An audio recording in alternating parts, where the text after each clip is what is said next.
Assalamualaikum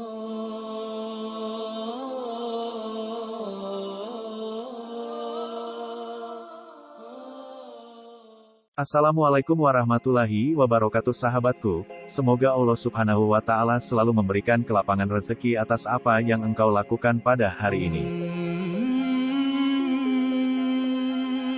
Berapakah rukun iman dalam Islam? Pertanyaan seperti ini sering ditemui oleh muslimin muslimat, khususnya di Indonesia. Sedari kecil, kita diajarkan untuk menghafalkan rukun Islam dan juga rukun iman. Meski sudah menghafalnya sejak kecil, apakah lantas kita sudah memahami makna pada masing-masing rukun tersebut? Untuk lebih memahaminya, kita bisa mulai dari memahami makna kedua kata tersebut. Menurut bahasa, rukun bermakna pilar-pilar atau tiang yang menegakkan sesuatu. Sedangkan pengertian iman, menurut beberapa ulama berarti percaya dalam hati, membenarkan, mengakui dengan lisan dan melakukan dengan perbuatan yang menghasilkan sikap menerima dan tunduk. Berikut ini rangkuman tentang pengertian 6 rukun iman dalam Islam lengkap beserta maknanya. 1. Pengertian rukun iman kepada Allah subhanahu wa ta'ala. Urutan yang pertama adalah iman kepada Allah subhanahu wa ta'ala menjadi dasar dari iman karena sebagai umat Islam harus mengakui keesaannya. Iman kepada Allah merupakan rukun iman pertama dan paling utama dalam Islam. Dia merupakan pencipta di alam semesta, penguasa langit maupun bumi serta Tuhan yang wajib disembah dengan sifat tidak beranak dan tidak diperanakan. Meyakini akan hadirnya Allah tidak hanya dengan kata-kata semata melainkan harus diwujudkan melalui tindakan. Caranya yaitu dengan amar ma'ruf dan nahi mungkar, maksudnya melakukan segala perintah serta menjauhi larangan yang menghantar ke jurang kesesatan. 2. Iman kepada malaikat. Yang kedua adalah beriman kepada malaikat-malaikat utusan Allah subhanahu wa ta'ala. Makna dari beriman kepada para malaikat adalah untuk mengimani atau meyakini bahwa Allah subhanahu wa ta'ala telah menciptakan para malaikat dalam keadaan berikut. 1. Malaikat bukanlah laki-laki ataupun perempuan. 2. Tidak makan dan minum. 3. Malaikat tidak tidur. 4. Tidak menikah dan tidak memiliki nafsu. 5. Malaikat adalah makhluk yang mulia. Malaikat merupakan makhluk Allah yang diciptakan dari nur atau cahaya, oleh karenanya, mereka selalu taat pada segala perintah serta ketetapan. Meskipun tidak terlihat sebagai manusia, harus meyakini keberadaannya dengan tugas tersendiri. Setidaknya terdapat 10 malaikat yang harus diyakini oleh umat Islam, namun sejatinya terdapat lebih dari bilangan tersebut. Malaikat ini juga bertugas sebagai perantara Allah subhanahu wa ta'ala.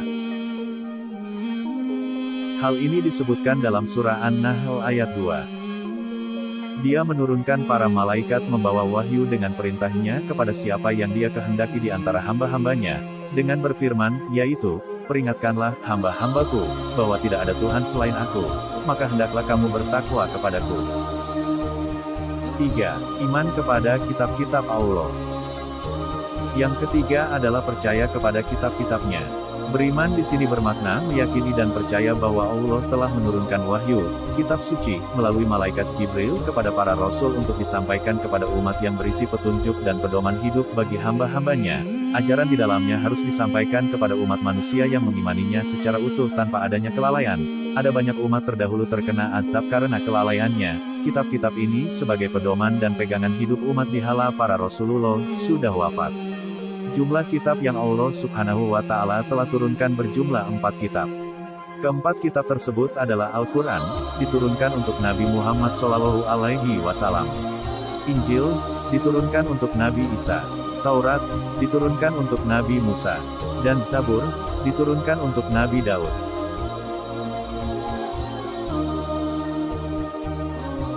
4. Iman kepada Nabi dan Rasul-Nya.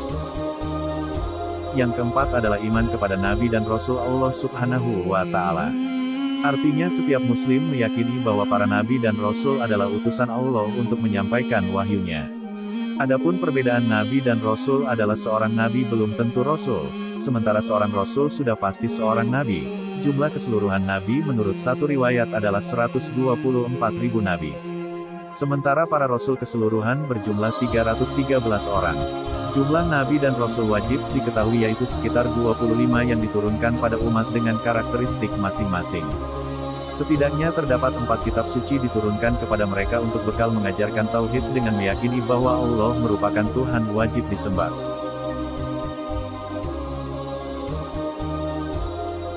5. Iman kepada hari kiamat. Suatu saat nanti, seluruh alam semesta akan hancur dan tergantikan dengan kehidupan yang kekal, akhirat. Meyakini hal tersebut merupakan iman terhadap hari kiamat. Peristiwa hari kiamat akan membinasakan seluruh semesta beserta isinya. Peristiwa tersebut terjadi dalam 2 fase, yakni kiamat sugro, kecil, dan kiamat kubro, besar. Kiamat sugro adalah terjadinya kejadian hancurnya jagat raya dengan skala yang kecil. Misalnya adalah bencana alam seperti tsunami, gempa bumi, gunung meletus, banjir sebagainya. Kiamat kubro adalah kiamat yang sesungguhnya, yaitu proses hancurnya alam semesta beserta seluruh penghuninya. Kiamat kubro ini merupakan salah satu tanda dimulainya kehidupan akhirat. Dengan demikian, manusia akan mulai ditimbang dan dipertanggungjawabkan segala amalnya di dunia. Tanda-tanda hari kiamat kubro ini adalah munculnya Dajjal, turunnya Yakjuj dan Makjuj, terbitnya matahari dari barat dan lain-lain. 6. Iman kepada Qada dan Qadar. Rukun iman yang terakhir adalah beriman kepada Qada dan Qadar. 1. Qada. Menurut bahasa Qada berarti ketetapan yang sudah dituliskan sebelum manusia diciptakan. Catatan tersebut termuat dalam kitab Lauh Mahfuz mulai dari kehidupan, kebaikan, serta kematian. Meskipun hal ini tidak diketahui kapan waktunya, namun sebagai makhluk harus mempersiapkannya. Caranya yaitu dengan beribadah serta menghindari larangan dan menaati semua anjuran dari Allah Subhanahu wa Ta'ala. Terkait kematian tidak ada manusia yang mengetahuinya, namun oleh karenanya dianjurkan untuk selalu beribadah dengan niat tulus, ikhlas, dan hanya mengharapkan ridha Allah.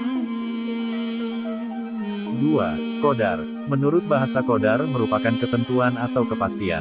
Sementara secara istilah yaitu penentuan yang pasti dan sudah ditetapkan oleh Allah Subhanahu wa Ta'ala. Hal ini termasuk yang sedang terjadi maupun akan terlaksana nantinya. Oleh karenanya manusia dianjurkan untuk berdoa. Doa sendiri dipercaya sebagai senjatanya umat Islam, bahkan dipercaya bisa merubah ketentuan yang bersifat tidak tetap.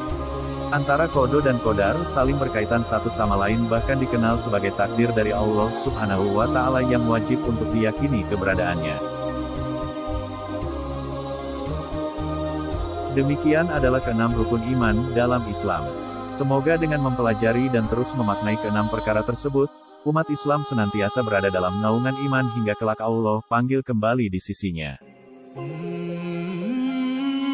Buat teman-teman yang sudah menyaksikan video saya kali ini, terima kasih sudah meluangkan waktunya dan jangan lupa klik tombol subscribe bagi yang belum.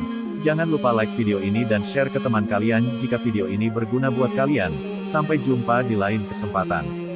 Assalamualaikum warahmatullahi wabarakatuh.